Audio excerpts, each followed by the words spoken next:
short break, and today's episode has been specially sponsored by Ancient Academy, where they have competent teachers and an amazing curriculum to help our learners grow and get developed. Welcome back. So, I have a question. Imekuwa ikinisumbua kwa akili hapa kaka break.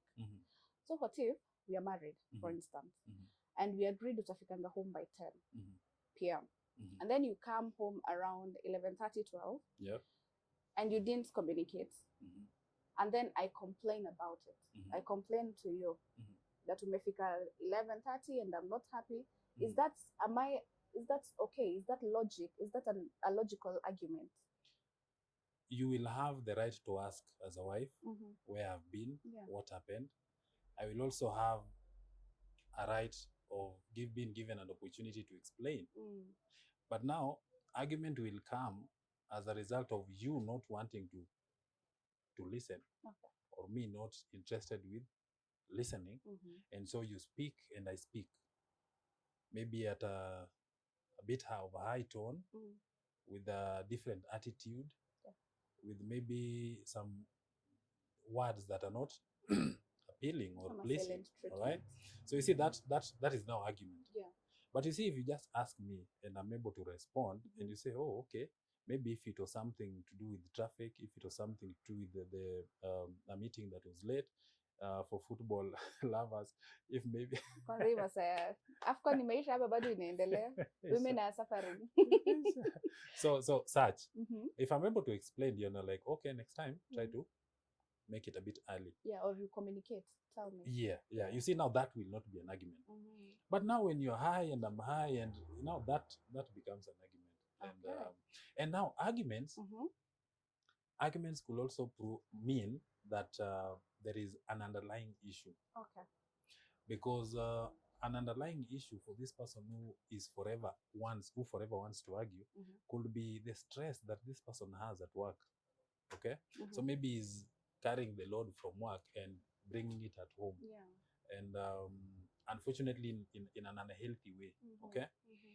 Maybe this person could be having a lot of responsibilities, and he or she feels like he can't communicate directly that, I'm overwhelmed in this and all that. Yeah. So he or she brings it in form of an argument. And so many other underlying issues. Maybe the person has high expectations. I came in, I expected to find maybe the house clean, this done, all that and all that.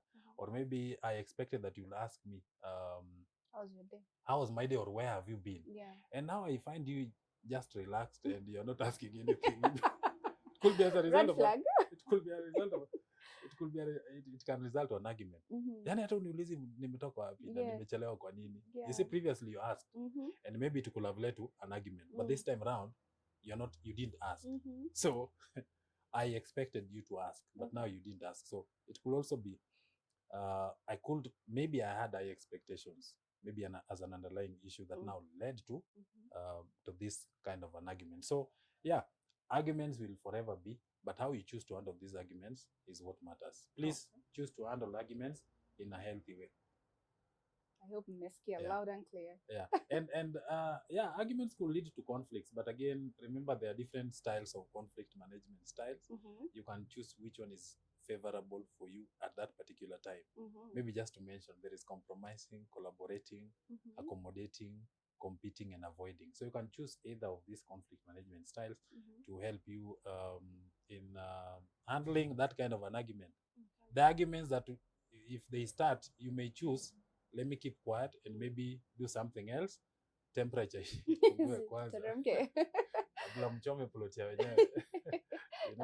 And there are those that you can choose to handle at that particular time.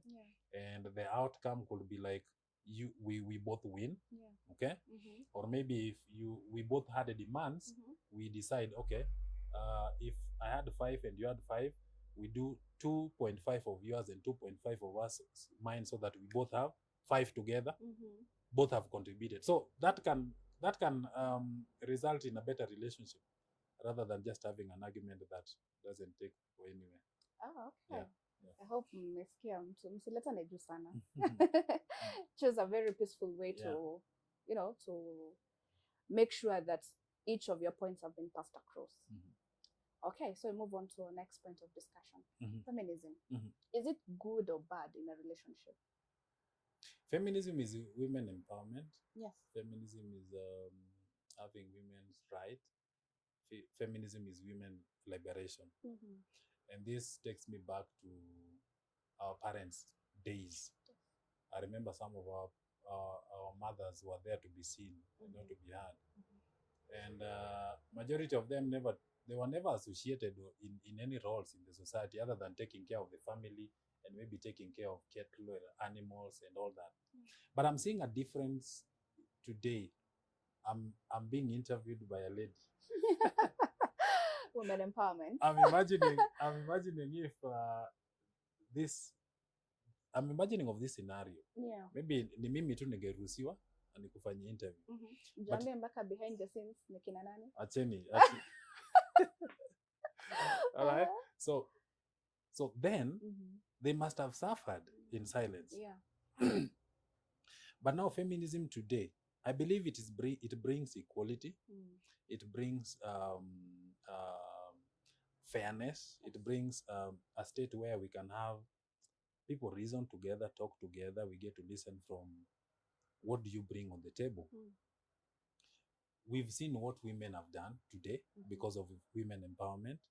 Right now in East Africa, we have a president who is a woman. The first deputy chief justice in Kenya was a woman. The current chief justice in Kenya is a woman.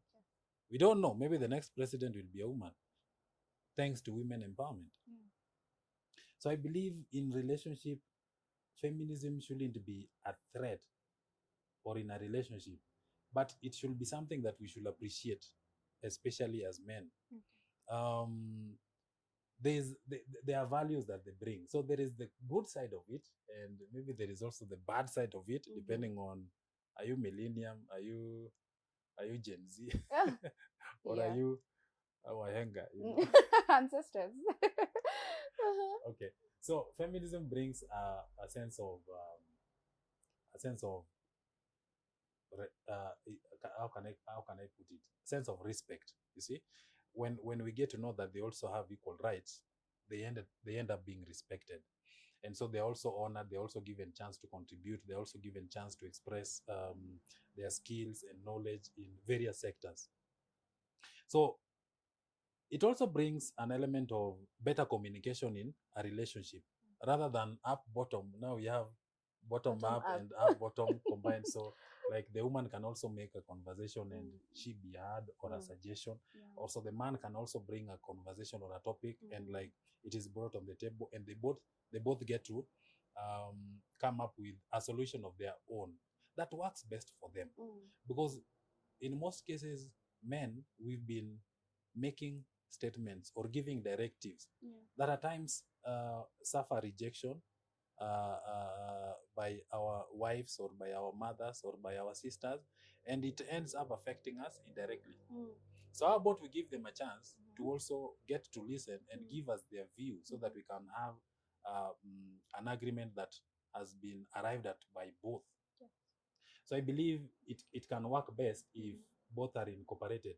But now there is a category of men that may not see this as something that is of good. Why? Because it brings an element of insecurity. Because now when a husband has to discuss everything with the wife, you see, and maybe a certain books dictate that a man is the head. Okay, which could be true. Yeah. But we've also we've seen women who've proven to be the heads in some other scenarios. And maybe they are at peace working together for their good and their well. But yeah, if the narrative of the man is the head, the man will expect that any directive he gives goes unopposed. So feminism will bring a situation where they have to discuss everything, and this may be insecure. This may make the men insecure in a way, because now everything has to be negotiated. Okay, unlike before. So the man may feel like, going by how it is. All right.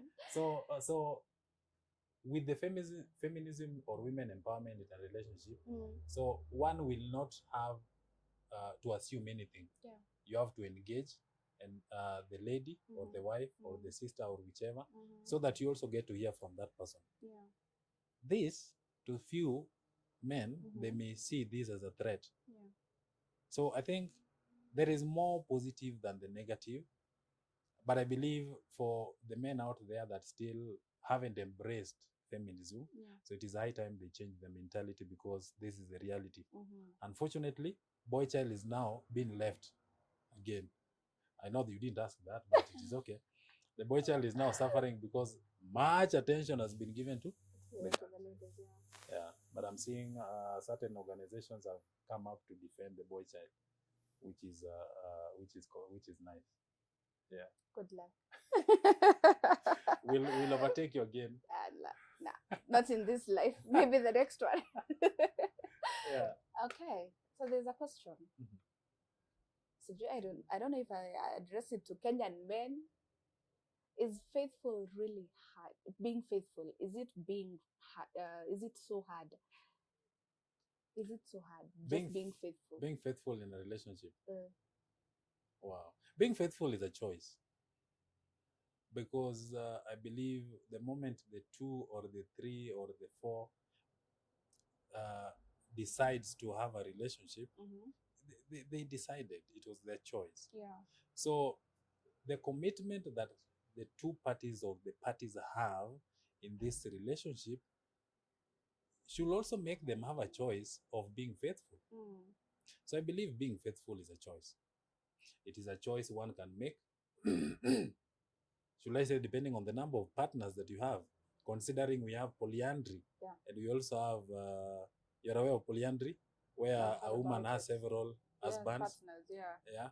And also we have now polygamy, where a husband has many wives. Being faithful is a choice. So the choice comes with the commitment that you have towards this relationship. If you're less committed, you're likely to be unfaithful. If you're more committed, you are less likely to be. What am I saying? If you are committed fully, you are less likely to be unfaithful. If you are not committed, if you are committed 100%, you'll be faithful 100%. But if you're less committed, you're less likely to be faithful. So it is a choice. Because I've had men say when they are caught cheating, and they're like, but you know, men are polygamous by nature. They use that line a lot when they are caught cheating. Hunters and gatherers. Yes. When they are caught cheating, is now they are all of a sudden they are polygamous. That line is being misused. Remember your commitment to having this lady as a man. Did you commit to have another one? Or if you chose to have another one, was it a discussion between the 2 of you? Was it agreeable? So make a choice. The same way you made a choice of having this person, you can as well make a choice of being faithful. Yes. It is a choice. If it is that thing that you don't like in that relationship, you need to ask yourself, is it something that I can change? Or it is something that I cannot change? If it is something that I can change, what measures do I put in place to ensure that I change? Because it could be you. What can I do to change? What can I do to make her change? What can I do to make us change or the situation change? Rather than just looking at a different individual as perfect compared to the one you have, zapatana na shetani zaidi ya ile uko nayo. True. Hapo I agree. na mara nyingi inakuwa hivyo. Yeah. Unapatana na mwingine unaanza kujiuliza, huyu hata nilimtoa wapi? I'm not giving you a real life scenario. Uko sure? From the pan into the fireplace. So, in the interest of time, let's go to our next question. Do you think you can fall in love with more than one person at once? Falling in love with one person at a time? Yeah, more than one person? Yes, at a time. I believe one can be sexually can I call attracted to someone. Yeah. One can emotionally get attracted to someone. Yeah. One can intellectually get attracted to someone. One can also, maybe depending on, maybe physically or any other thing. Financially attracted and all that. But talking of falling in love with one person at a time, a polygamous person could have been the best place to answer this. It could have been the best person to answer this, but it's okay. So if we relate like a father having several children, that will be now different love, because the father or the mother is likely to love all his or her children. But I find it challenging, a man or a woman, polyandry, for example, and polygamy. I'm finding it difficult for this man to give equal time to all the wives, equal energy to all the wives, like equal attention to all the wives. So I find this challenging. I also find it challenging for a lady giving all these men, for example, equal time, equal attention. So now, with these factors, I don't think it is possible. Even those who have several wives, yes, they are their wives or they are their husbands. But equal, hapo lazima kuna mtu ataumia. Ama watu. Watu, sana watu. Because I always say, if you find yourself in a scenario, you said you loved somebody, had a partner, you loved them, and then it reaches a point you loving another person now, a second person, you never loved the first one. If you loved the first one, there's no way you could have been able to accommodate this other person. And that's why I'm saying, people get attracted to specific things. Yes. So when a relationship is being started or began, maybe I was attracted to how you look. Yes. And all of a sudden you decide now to look different from how I saw you or how I was attracted to you. So maybe that fades away from me. If I was attracted to your intelligence, and all of a sudden maybe you've used a lot of maybe drugs and it has faded away, probably I'm likely not to love you. Yes. So by the time this person is leaving this lady or leaving this man to another person, maybe that thing, that reason that made him or her love this person has faded away. So maybe it wasn't genuine love, because love dictates that you love that person how he or she is, regardless of his capabilities, regardless of anything, vile yako. So ukiona mtu anatoka huko anaenda kwingine, lazima it was attraction on a specific thing. Okay, not love. Labda tu vile anavanga viatu inambamba. Si mapenzi. And all of a sudden ameacha kuvaa viatu. Hiyo si mapenzi. Weird out here. Okay, move on to our next point of discussion. Do you think couples need to have similar interests for them to be compatible? Similar interests for them to be compatible. Being compatible is all about having the knowledge of an individual's emotions, having trust, having better communication. All these may define what being compatible is. But I think dictating that they must have similar interests may not be easy or practical, because remember, these are two imperfect individuals. So you are coming with your different values, different interests. I also come with different values, different interests. You came from a different culture. I came from a different culture, different family background, different family backgrounds. So we may not have similar interests. But again, us coming together, the longer we stay together, the longer we are likely to have similar interests. Okay. So if we choose to stay together for longer period, we are likely to have similar interests that may build our compatibility. Okay. But now, if I'm not encouraging people to now have relationships in an office, remember we talked about for them to be compatible. But the more you people stay together, the more you're likely to have similar interests. The similar interests that will lead to compatibility. So I believe that can work that way. Similar interests, you can have them based on the more you people spend more time together. But we've also seen people who have different interests but compatible in other areas. Labda biashara wanachapa sana vizuri, wanaelewana, lakini huko kwingine kwa mapenzi nje ya biashara. So it depends. It all depends. But we can't like tell you now starting today kila mtu lazima mkuwe na similar interest ama nini. It depends. For those areas that you can have similar interests, fine.